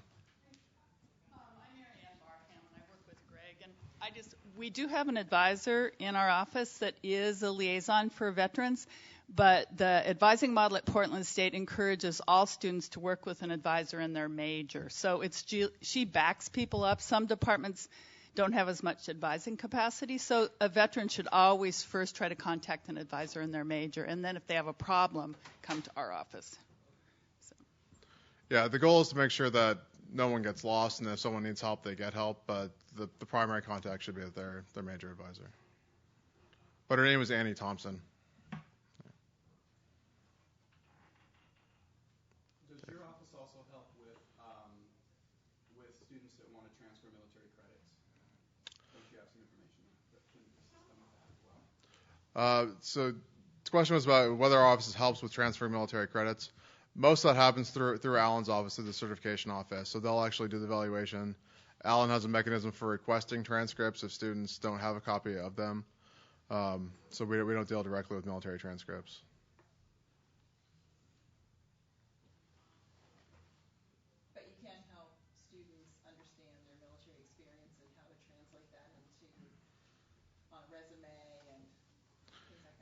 Yes. So a lot of times we'll see. So veterans come with a lot of experience. Finding a way to talk about that experience in a way that makes sense to a civilian employer can be difficult. That's something that I've had some experience in working with, and that's something also that Mark, the voc rehab counselor, can help with as well.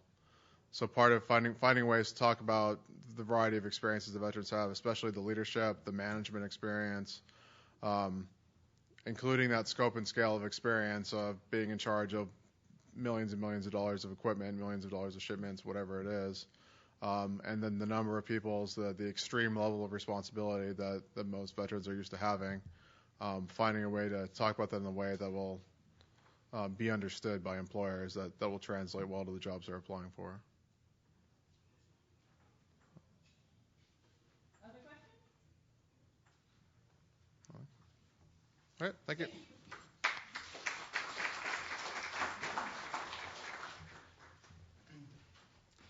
So again, I'm Dave Christensen. I work with Viking Vets, which is the Student Veterans Association here on campus. Our group was formed about 5 years ago, I think, and we are primarily we're a student-run organization. We're a student group here on campus, so we receive our funding through the Student and Activities Leadership Program. And our mission really is to, it's multifold, but it is to provide mentorship and peer support for students that are veterans. We want to make sure that students are getting all of the resources that they're eligible for. So we provide links to those resources and information. We have a lot of pamphlets and things like that. But we also, most importantly, have a large group of people who have had a lot of experience working within the university and overcoming some of the hurdles to get those benefits and things. And so we try to provide a peer support network around that. We're actually working on forming a formal mentorship program where new students that are transferring in can actually be assigned a mentor from the Viking Vets to basically take them around and help them meet whatever challenges they might encounter in their first term or two here at the school. We're also, this year, we've started working with some of the local colleges, including PCC Rock Creek, Cascade, and hopefully soon Sylvania, to improve the communication and the success rate of students that are transferring in from two-year schools. We're actually working with Matthew, who's in the back, and Elizabeth from Rock Creek. We're co-sponsoring the semi-formal military ball coming up next month. And the whole idea there is to provide a social opportunity and network opportunity for people from the two-year school to come and to PSU and meet students from here and sort of hit the ground running when they arrive. We also have a lot of other programs and projects ongoing. We're working toward getting a Veterans Memorial installed here on campus. We're also working on getting a formal space assigned, as I mentioned earlier, and budget approved from the university to actually open a Military and Veterans Resource Center. And we're very excited about the fact that we are looking at probably getting the QRC space upstairs, which has been an incubating space for resource centers here on campus. The Women's Resource Center and the Queer Resource Center both started out in that space, and it looks like we're going to be assigned that space next year. So we will continue to wear two hats, both as a student organization and with mentorship and student support, but also operating as or incubating this resource center and developing it into an actual department for the university. So any questions? Yes, ma'am.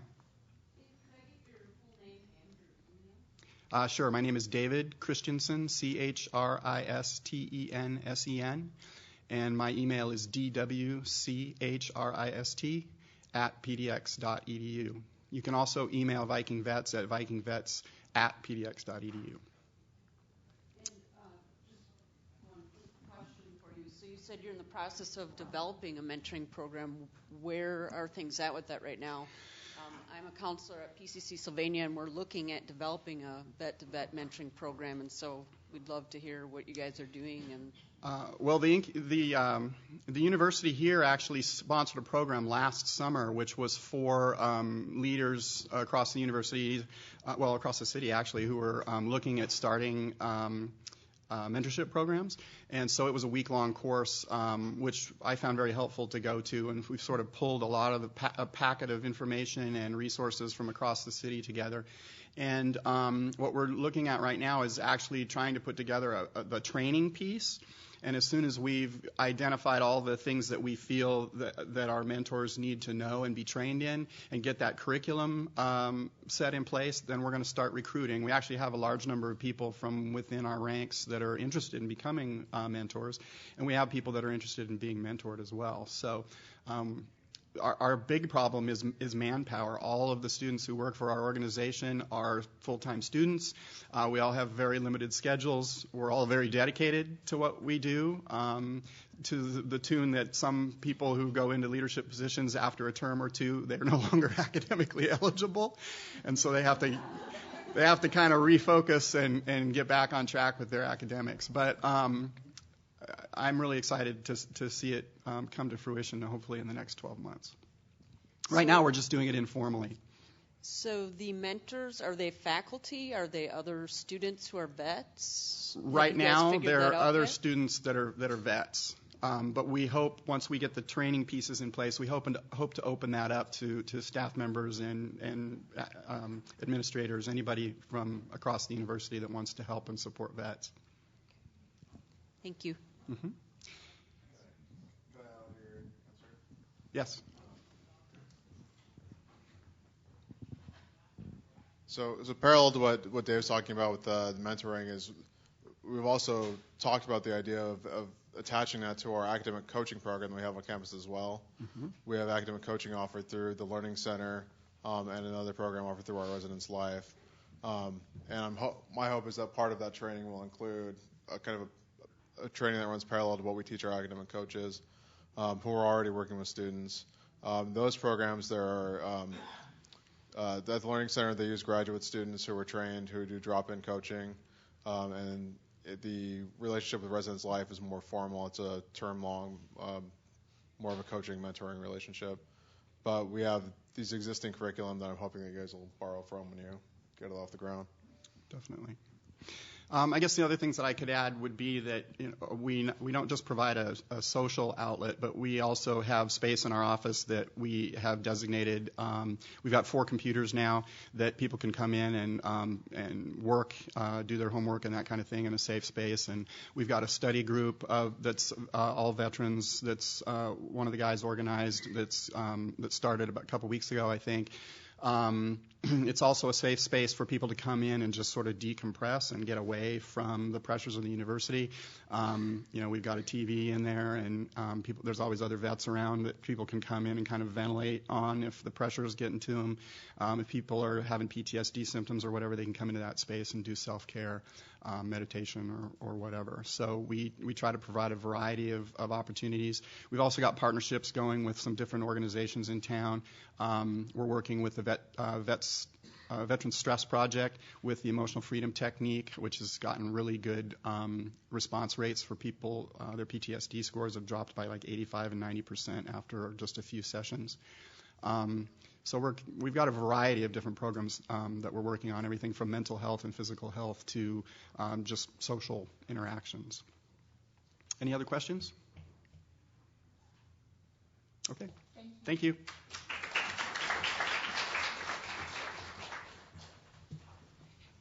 So you'll see on your agenda the Women's Resource Center is next, and unfortunately we didn't have anybody available today to come.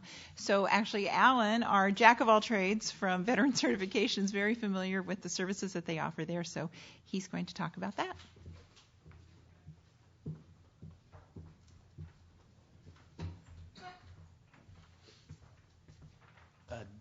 We set up a work study employee at the Women's Resource Center. Brittany Mims is her name. B-Mims, M-I-M-M-S, at pdx.edu is her address. And I was approached by a woman veteran who is very active with the disabled American veterans and with the VFW, too, the Veterans of Foreign Wars, who spoke to me about sexual trauma in military. And I know that there's a lot of things that we don't get across the desk when I'm helping them with their paperwork that I think are extremely important.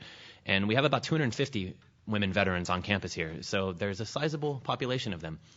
So we thought it would be a great idea to have somebody that worked in the Women's Resource Center, that a woman veteran maybe who didn't feel comfortable talking to a man, or maybe didn't feel comfortable going into a crowded office and talking about the nature of their service or anything, and maybe just didn't feel comfortable going into the office. So we established kind of an outpost at the Women's Resource Center, which is actually just across the park blocks here. They have a large space there. It's a very warm environment. They can hang out there anytime they want to. Anybody can. Women veterans, allies of women veterans, anybody who wants to hang out there. It's a very open environment. They can study there. If they have questions, they can go there. If they feel like they're being harassed or if they feel anything, it's a fantastic resource that they have here on campus, and I use it time and time again as far as connecting women veterans to other women veterans. Some of them don't want to be connected, and we completely understand that, and we're sensitive to that. But most of them like to know that there are other women veterans here on campus that are pursuing very similar majors than they are, and just it's kind of like the camaraderie that a lot of the male veterans feel, and the women's veterans feel it too. But we just wanted to add another level of service here. Maybe if someone didn't want to come into the office and turn their certification form into a bunch of us, yucking it up on a Friday afternoon behind the counter talking about our tours overseas and stuff like that, maybe they didn't feel comfortable doing that. So we established Brittany over in the Women's Resource Center. She can answer any question that I can answer. She can file any paperwork that I can file. Everything gets from her to us in our office. So we implore anybody that maybe because you guys are frontline people, you see them. If you think maybe someone might have an issue or someone might have a problem or someone you might want us to keep an eye on them, please send us an email or let us know about these people, and please let them know about the Women's Resource Center too, and the Queer Resource Center. Those are both organizations here on campus that I have very close relationships with, because those are where people fall through the cracks traditionally. And like I said, they can take any paperwork that I can take. They can answer any questions that I can answer. They can do anything that I can do here on campus, because everything gets back to me, and I have very good communication with both of those organizations here. So it's great what they do, and they're very open about everything. They're very eager to help, and they understand the importance of having a strong organization here on campus, just to make sure, above all, to make sure if there is anything that's pervasive going on here on campus with the way that we provide customer service or the way that we do things that is completely wrong and offensive to people, because we want to be sensitive to that. And it came to my attention last year that we weren't doing anything to facilitate any kind of interaction with the Women's Resource Center. So they've been open, and we have a work study student who works 25 hours a week there, and they're a resource for everybody. Any questions? All right, thanks. Don't go away. Again, Alan's our jack of all trades. So you'll see we have a couple of the care team and student health and counseling, and those folks are just running a little bit late. So we're going to go ahead and Jessica is there. I didn't see her come in the back. Sneaky. That's good. So then we will move to student health and counseling, and then as soon as Dominic gets here, we can talk also about the care team. But Jessica Cole here is to talk about services that we have through student health and counseling on campus. Thanks.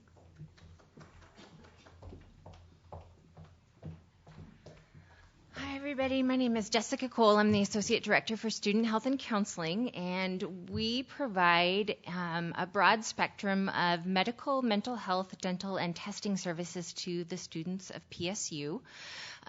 We do have an eligibility standard for students.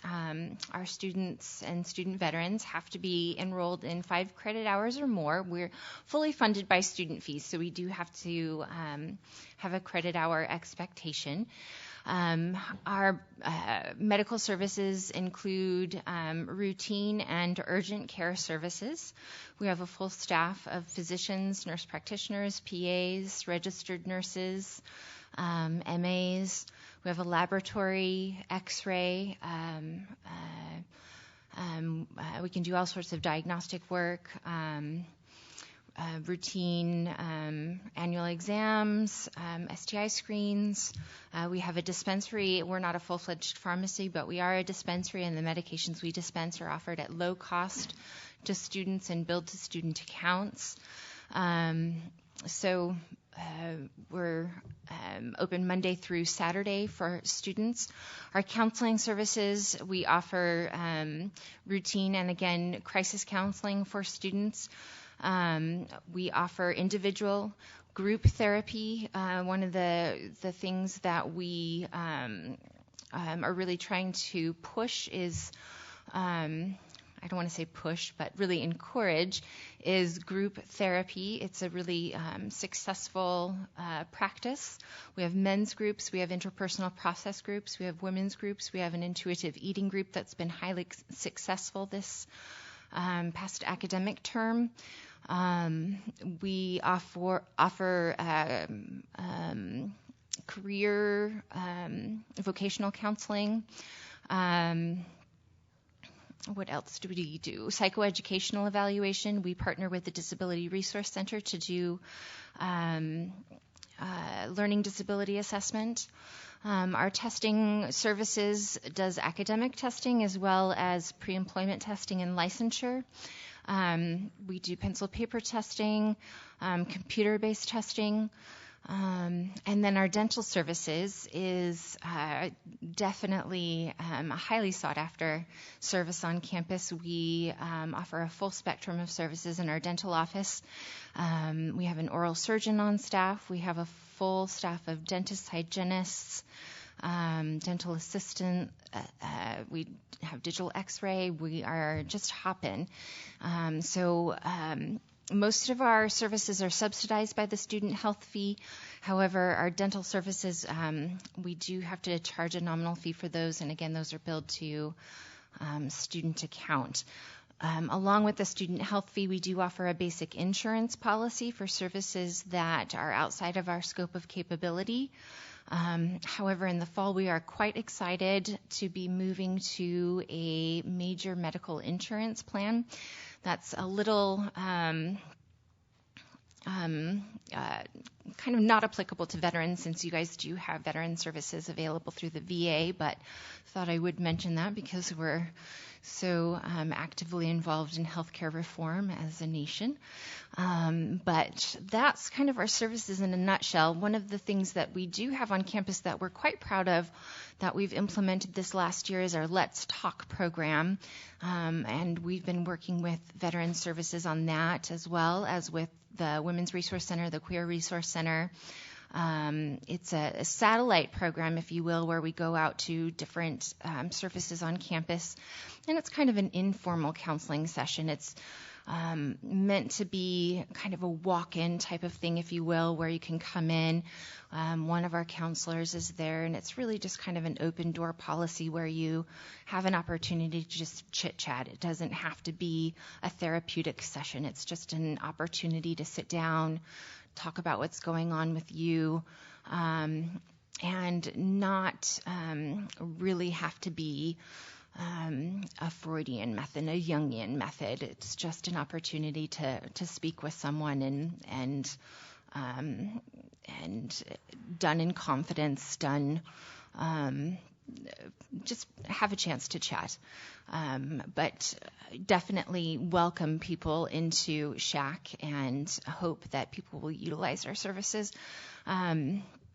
So open up to questions. Does anybody have any questions about our services? Yes. So you mentioned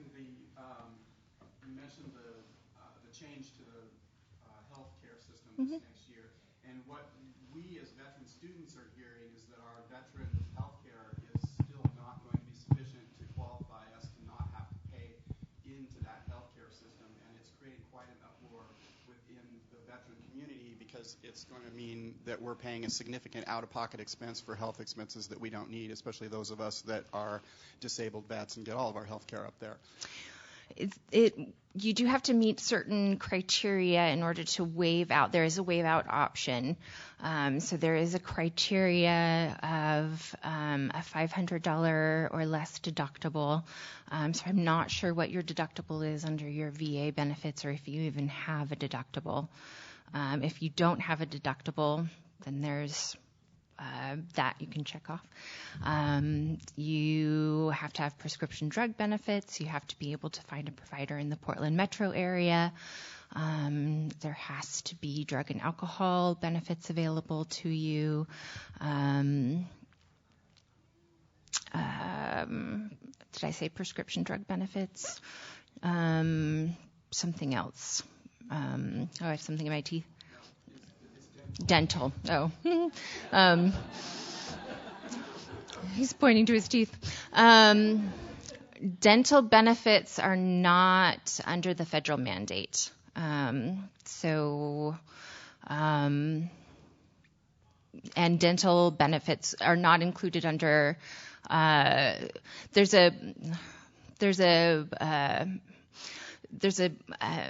it's hard to describe. The reason why student health plans are able to stay in business is because the federal requirements said that it's not double dipping for student health plans to stay in business. And so we're allowed to stay in business and continue our dental services, if you will, because the federal government has said it's okay for us to stay in business. So we didn't have to include dental services in our insurance plan. So therefore, we are not requiring other plans to include dental insurance. Does that make sense? So dental services does not have to be part of your plan as part of the sort of checkoff list, if you will, to meet the requirements to waive out. So if I can make a suggestion, there's a whole bunch of misinformation and a whole bunch of questions. Mm-hmm. Thank you. A whole bunch of misinformation and questions circulating out there among the veteran community about what they're going to be required to have and what the opt-out parameters are and all of that. And it would be really helpful for people to be able to plan for next year. Sure. Especially since it's a considerable expense that mm-hmm. we need to plan for. All that information is on our website already. So all you have to do is go to pdx.edu/shack, go to insurance, and it's all there for you. All of the requirements, all of the pricing, all of the requirements that you will have to meet, all of the opt-out options, when the waiver is going to be open, the plan benefits, the highlights, everything. It's all there for you. And then you should be expecting anybody who's registered. Registration's going to open on May 9th for graduates. I believe it's May 14th for seniors, et cetera, through the month of May. By the end of the month, everyone should be registered. So we will be sending out an email, a very detailed email that will include all of that information to all registered students who have registered within the month of May. And then additional emails will follow all throughout the summer. Now, of course, not everyone's going to read that email. We'll also be sending out a letter. We're going to hit every single orientation we possibly can. We're hoping to talk to every student group possible, every department possible. We have a very well thought out, well planned out publicity campaign. Of course, that doesn't mean that we're going to hit everybody, and on the first day of school, I guarantee there's going to be a long line of students at our door saying, nobody ever told me about this. But I want to give you my promise that I am planning and trying my hardest to make sure that we are doing our very utmost to make sure that we are getting the word out as much as possible. And starting with our website. But we had to, our hands were kind of tied with some policy. We had to wait until some documents were signed and some agreements were made before we could actually put some information out. So as much information as we could put out, we did. So look to our website, and as much information as we are allowed to put out, we're putting out every single day. You're absolutely welcome. Is there an insurance coordinator they could contact if they wanted the presentation? Absolutely. Christy Ziegler is our insurance coordinator. And she actually used to work for our broker, Wells Fargo, and we acquired her. And we are so lucky to have her and have her knowledge. And so she and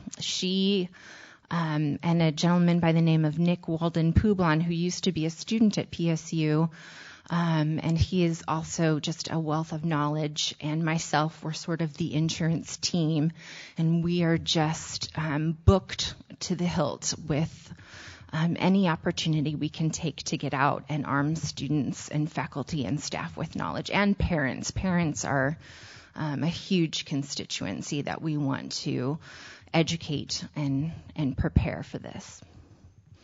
Any other questions about services or what we can do for our veterans? Thank you. Okay, thanks.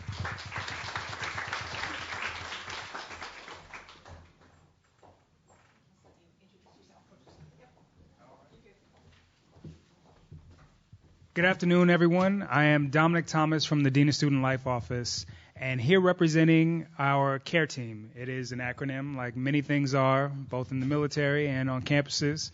It stands for the Coordination Assessment Response Team, or an Education Team, CARE team.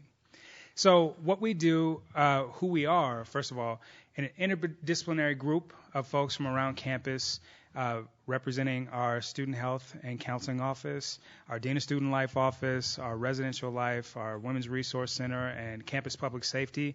And we meet to address some of the concerns that are being brought forward by our students, by our staff, and other folks in the community, and work on an individual case management type of model and coordinating some education and response and support services for students around campus, which includes some of our veteran students. And so what we do is try to go out, and when a faculty member or a staff member or a fellow student may have some concerns about a student, and that can come in the form of many different ways. It may be in the way that a person is posting on their Facebook, some things that may strike some concern with their fellow student, staff. It may be something in their writing and papers they're turning in. It may be an act. They may act out, and I address it in my particular roles within the coordination of our conduct code. So I'm the director of conduct and community standards. And it may be that a person acts out and is violating our code of conduct, but there's other things going on. So what we do as a team is get together and discuss an outreach plan and a support plan for that student. And that includes sometimes getting them connected with our legal counsel and legal counsel for students, and because they're dealing with a housing issue. We had one student recently who was flying back and forth from Boston to get some specialized treatment for her daughter, and she was struggling in classes, and her faculty noticed it. We went, talked to the student, reached out, and were able to get that support to where that student is taking their classes at a testing center in Boston while their daughter's getting treatment.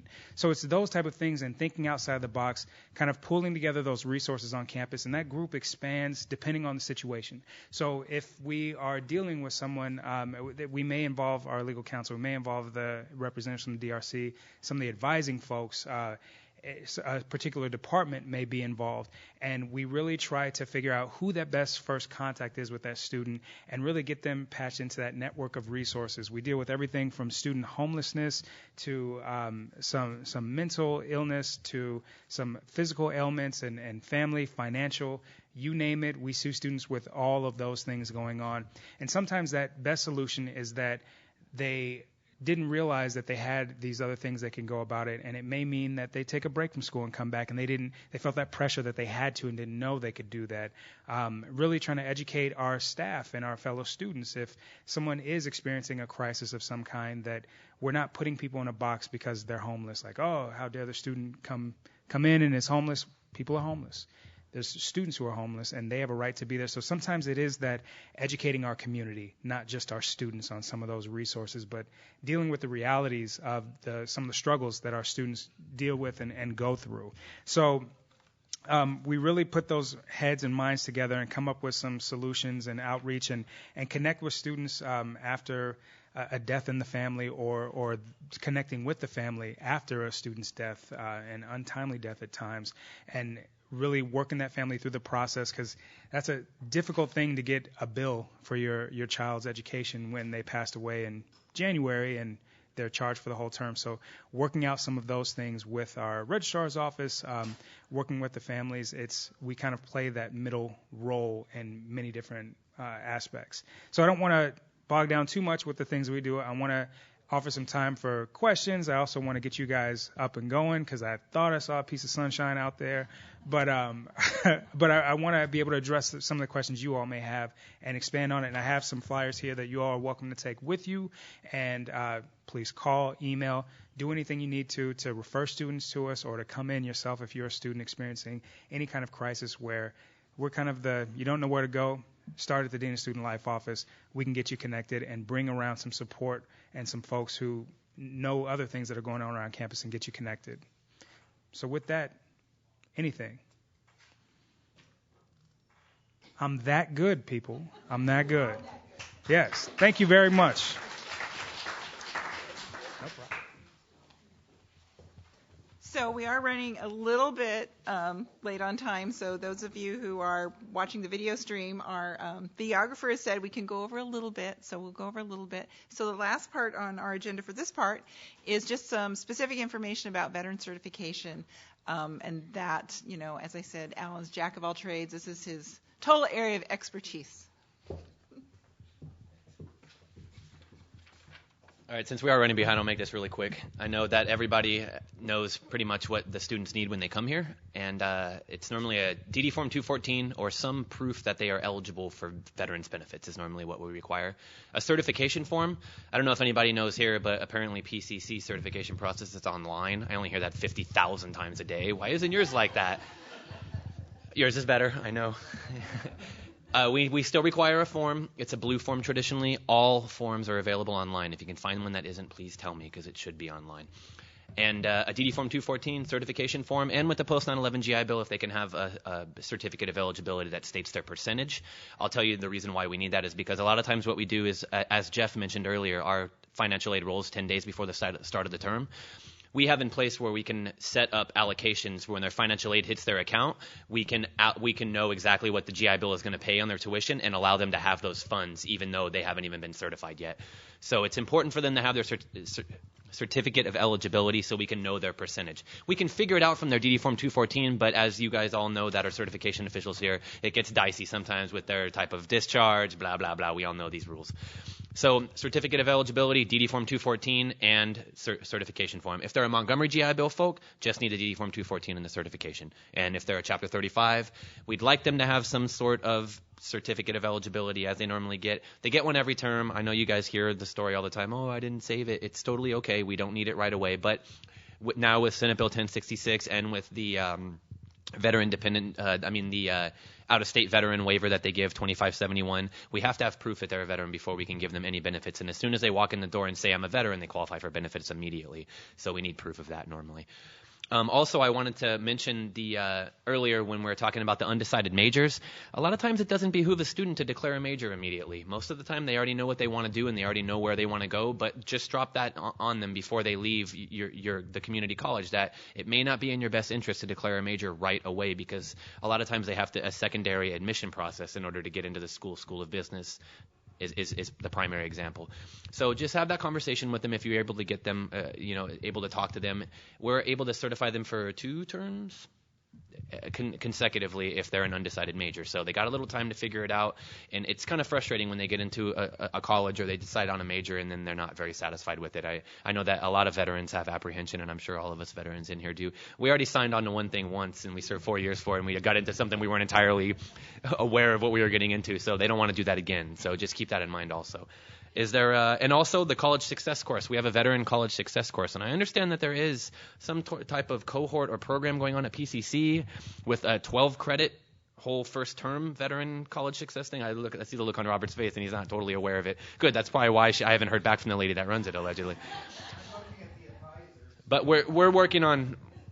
We have a college success course that's up and running. I know Greg and Leanne have been instrumental in getting it up and running. A veteran is teaching it. He's a graduate student here, and please encourage it to people. We were able to get it to be able to be certified by the VA because it can be an undergraduate recommended academic requirement here, and please let people know about it. We really want to build it. Right now, I'm not going to say it's generic because I feel like that's unfair, but we just don't know exactly what to do specifically. So we're getting feedback. We're understanding how to build it and make it more applicable directly to veterans and dependents of veterans. It goes over financial aid. It goes over what kind of benefits you have. It goes over the history of the school. It goes over college success. It goes over with traditional pitfalls because, as you know, the certifying officials in here, veterans continually have trouble with the same courses over and over and over again, and we have that data here. So we're trying to make it a class that advocates for the veterans here in college. It's taught by professionals. People have been on campus for a long time, and we really want it to be good. We don't want to just make it so we can have a nice little feather in our cap. We want to make it beneficial. So please, any feedback you guys get or anybody that you think would benefit from a course like that, let me know, and we'll get them registered in it immediately. He's going to come with the microphone. I wasn't ignoring you. I just wanted to verify. So are you still in the process of creating this course? Or No, it's offered. It's offered. Okay. Yeah. It's at College Success 199/399, right? And Greg or me or Leanne can give you all the information you know, CRN numbers, everything we know. And it's we're trying to make it better, and it's awesome already, but like help us out. We need enrollment. How does dual enrollment work with certification between, say, here and PCC?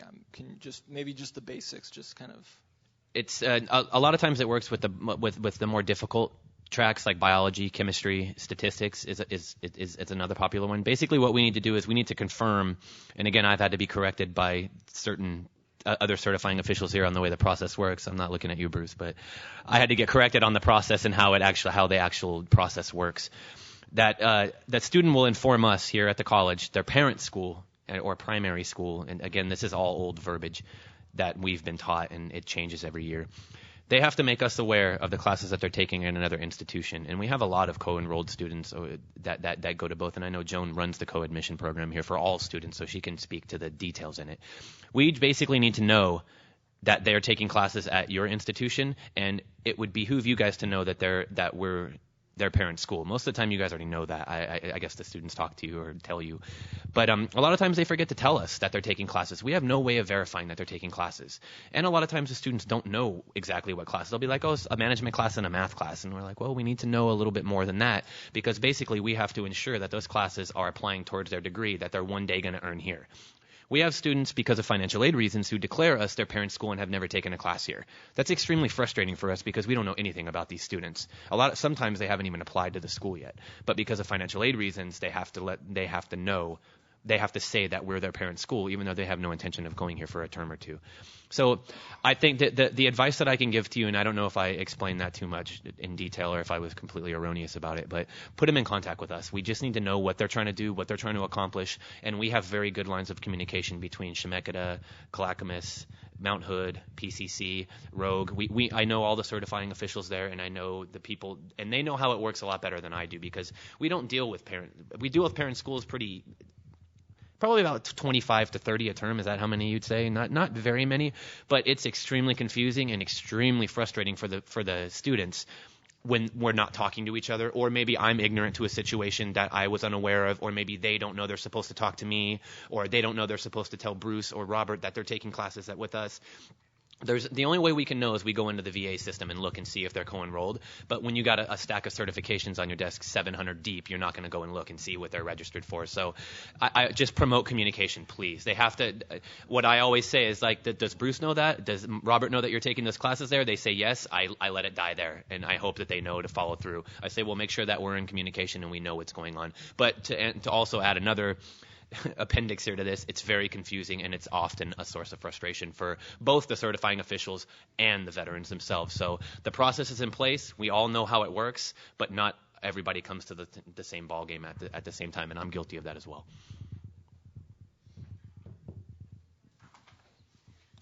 I'm just wondering, you said that there were some statistics on courses that vets have struggled with, and so I'm looking at it kind of from an academic advising point. If they're sort of in a warning term, what kind of classes should we steer them away from, maybe? Well, we always advise that. A lot of times if they have, and again, this is just the nature of the beast with higher ed, but it's really rough to say that the instructors don't care about them here, because that's not true. They do care about their academic success. A lot of times they're not granted the leeway or the leverage to interact with them one-on-one. When you have 250 students in an Econ 201 class, it's really hard to reach out to that one student you know is struggling, because there's probably 85 students that are struggling in the class. So I know that the statistics, the beginning statistics, 242, 243, are difficult classes. The biology track, foreign languages, we find that they're just better a lot of times at the community colleges for some of the students that are brand new to college, because the class sizes are smaller and the instruction and the material is exactly the same, but they feel, I think it's more of a warm fuzzy thing where they feel like they're getting better attention and they feel more comfortable in a smaller, more intimate setting. And we know these classes, so if you want information on them, we keep track of all the W's that people take, and we keep track of the grades that they get. And there are patterns, as you can imagine, that emerge, especially when we have about 12,000 data points on our spreadsheet, so we're able to get some pretty comprehensive data. And Marianne's going to correct me now, right? I'm sorry. I would just like to say that I think those are courses that all students struggle with, Good so they're point. not unique to veterans. I think when Portland State looks at rates of failure and DWF rates and withdrawal rates, those are the courses we see that all students are struggling with. So I don't know if that's a unique problem for veterans. So I just wanted to qualify that, and I'm not sure if there's data that says, that veterans are having any more challenges with that than all our students are. When I mention them to you guys, I know you guys always nod and say, yep, stats. Yep, I remember it too from my own personal experience. Any more questions? Thank you, Al. We're done. You're welcome. Okay, now we definitely are running over time. So this part of the video piece is going to end. So thank you to all those who were watching. This is also going to be uploaded onto YouTube. Brian, do you know when that might get? In less than a week. So even if you were here participating and you maybe missed a comment or an email address, it'll be on YouTube, so you can pick that back up. You can also, my contact information was on the website for the video. Feel free to email or call me if you want to get contact information that maybe we didn't have available today. So please feel free to do that. So what we're going to do right now, saying farewell to those folks who couldn't be in the room with us today. For you here, you're actually going to get a break for a few minutes. And then we're going to come back and do just some smaller conversation tables around those specific topics. If during the break you think about a topic in addition to the ones that are listed here, please just come let me know, and we'll identify if there's somebody here from Portland State who can help kind of coordinate that for us. Otherwise, we're going to have table tents around when you come back on some different tables, so you can share information with us, we can learn from you, and then we'll go from there. Thank you all. So if you want to come back in about 10 minutes.